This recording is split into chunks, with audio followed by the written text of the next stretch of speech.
Син мың сөтіннен қарасында, шәфәк һәм таң арасында, айны ялғыш ташлап жерге төшкән сабый сыман.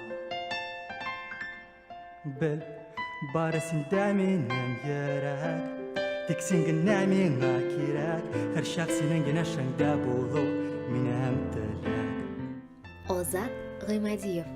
Казан шәһәрендә тулып үскән композитор һәм автор башкаручы. Беренче көен 11 яшендә иҗат иткән. Казан дәүләт мәдәният һәм сәнгать институтын тәмамлаган. Озат, синең күптән түгел генә яңа альбомың дөнья күрде һәм ялгышмасам, бу инде беренче генә түгел. Менә яңа альбомың нәрсә белән үзенчәлекле һәм аның исеме нәрсә белән бәйле? Чыннан да бу минем инде беренче альбом түгел, 6нчы альбом, хәтта 6нчы альбом. Нәрсәсе белән башка альбомнардан аерылып тора. Минем бөтен альбомнар планлаштырылмыйча яздырылган иде. Тормышымның ниндидер бер этабында күпмедер җыр җыелып, мин аны төрле альбомнарга туплый идем, алдан планлаштырмыйча. Бу минем беренче һәм әлегә бердән-бер алдан планлаштырып язылган альбом. Минем тыңлаучыларым әлеге җырларымны, минем яза торган җырларны тынычлык белән ассоциалештерәләр. Шуңа күрә мин тынычлык дип атарга булдым. Син шундый романтик җырлар иҗат итәсең, кызлар тарафыннан игътибар сизеләме? Һәм җырларыңны кемгә багышлап җырлыйсың?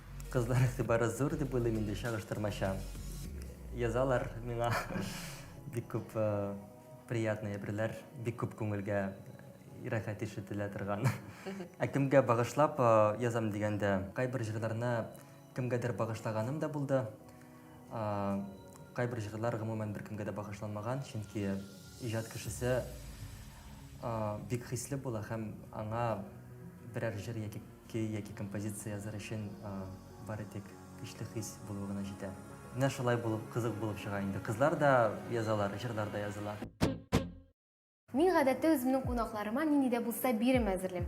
Һәм шулай ук син дә биремсез калмадың, ләкин мин сиңа сайларга тәкъдим итәм. Менә монда 3 төрле бирем әзерләнгән. Һәм шуларның кайсысы сиңа күбрәк ошый, сайлауларга кирәк булачак. Ничек, син әзерме? Мин әзер.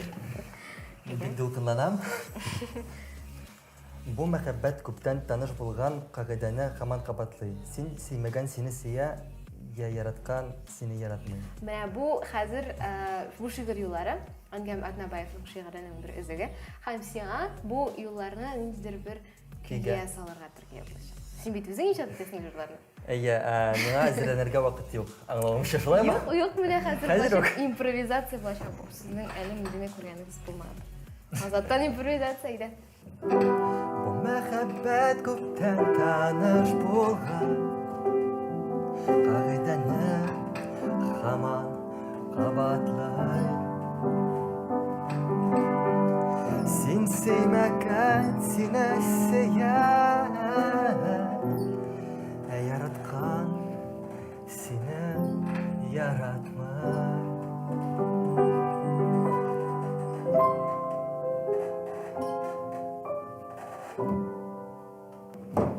Әфәрин, Азат, шундый матур килеп чыкты миңа калса, бу җырны язсаң син, ахырына кадәр бу чынлап та хит булачак.